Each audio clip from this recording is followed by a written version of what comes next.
Are budget fisheye lenses worth it? Today, we're ranking both vintage and modern fisheye lenses to determine which one truly deserves your money.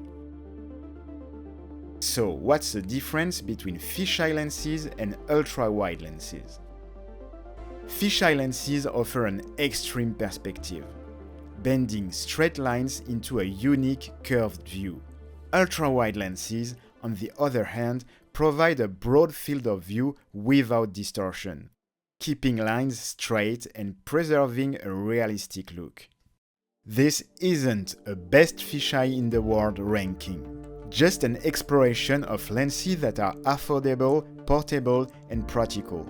These are lenses I could borrow or already own, each with its own personality. I've tested all of them, and my rankings are based on personal experience. If you have tips on other fisheye lenses I should try, please leave a comment below. Your ideas could help shape a future video. To rank these lenses, I considered image quality, distortion and fisheye effect, build quality and weight, and price to performance ratio. Let's start from the lowest scoring lens and work our way up to the top choice. The Spiraton 12mm is a peculiar and disappointing lens. It lacks a focusing system and has a very basic aperture mechanism. The lens produces significant vignetting, which might be acceptable on a crop sensor but appears distracting on a full-frame camera.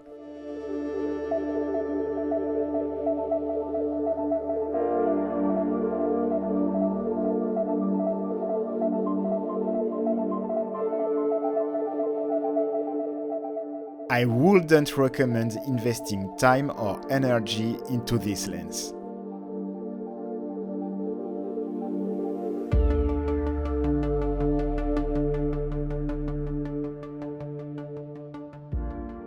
This compact lens offers a full 180-degree field of view in a surprisingly small form factor. However, the usable image circle is very limited, making it suitable only for specific scenarios.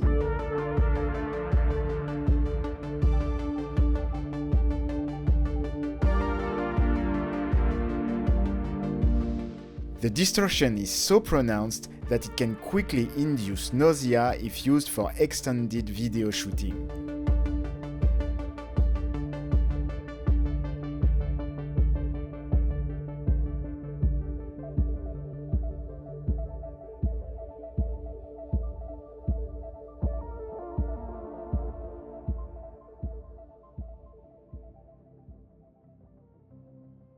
The Kenko Fisheye 180-degree adapter is a screw-on optical attachment designed to convert a standard lens into a fisheye lens, providing a dramatic 180-degree field of view.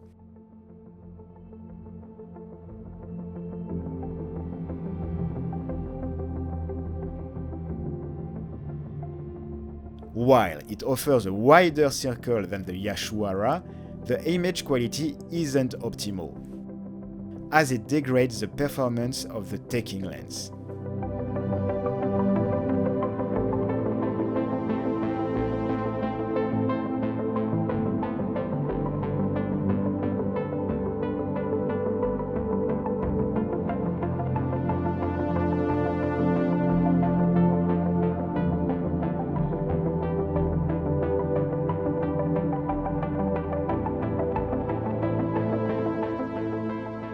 The TTartisan's 11mm fisheye is a robust all-metal manual focus lens designed for full-frame cameras. It features a close focusing distance of just 17 cm, allowing for dynamic close-up shots. However, the lens is heavy, and in my opinion, it feels a bit too clinical, lacking the character found in vintage lenses.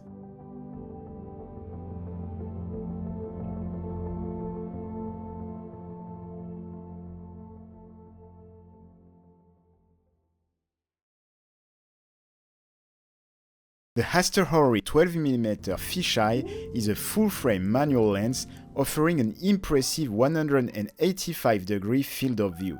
It delivers excellent center sharpness, especially when stopped down to f8, and exhibits strong flare resistance. However, corner sharpness wide open is moderate. With a minimum focus distance of 20 cm, it's an interesting lens for close-ups. Weighing around 800 grams, it's the heaviest fisheye lens I reviewed. Its size and weight makes it less ideal for handheld shooting or snoricam setups.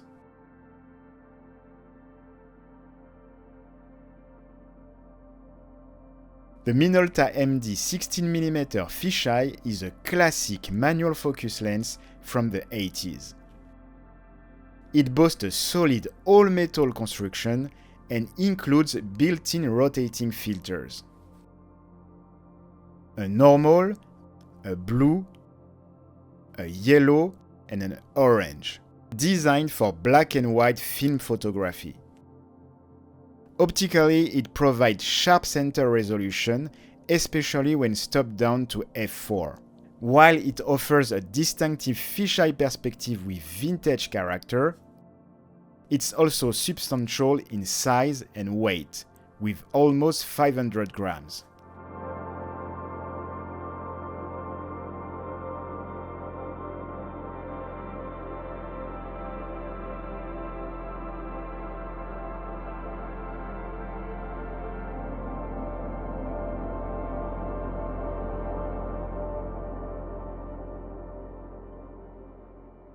The Zenitar 16mm fisheye is a vintage lens, but this version is a modern remake of the original by Zenit. It exhibits noticeable softness when used wide open at f2.8, with optimal sharpness achieved at f4. Its minimum focus distance is 30 cm, similar to the Minolta. While both lenses share similarities, the Minolta is more expensive, taller, and heavier.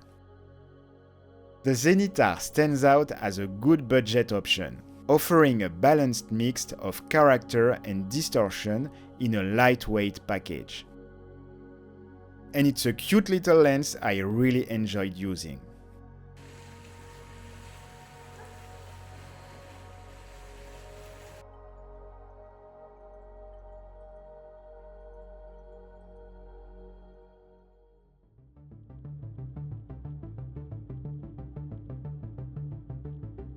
The Takumar 17mm fisheye is a tiny and lightweight lens.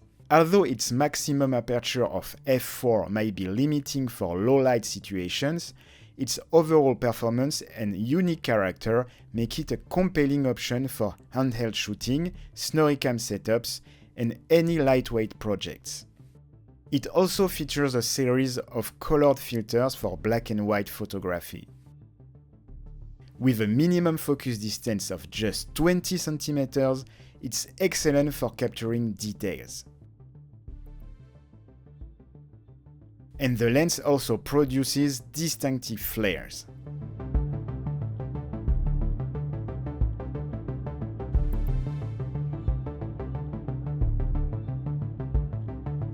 In the first place, the Takumar 17mm f4 fisheye stands out as the optimal choice. Its portability and character make it an excellent tool for experimentation.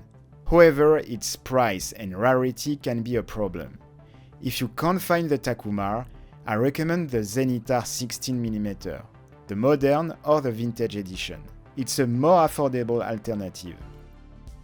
Of course, there are many other options out there. I look forward to exploring more in future videos, possibly with your recommendations.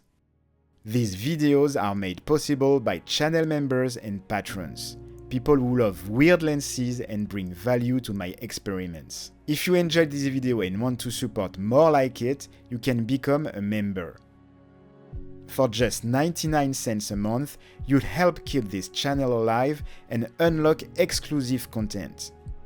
Higher tiers get behind-the-scene access, see which lenses I will review next, and discover new experiments before anyone else. Plus, you'll see your name in the credits. Thank you for being here and for supporting my weird ideas. It really means a lot.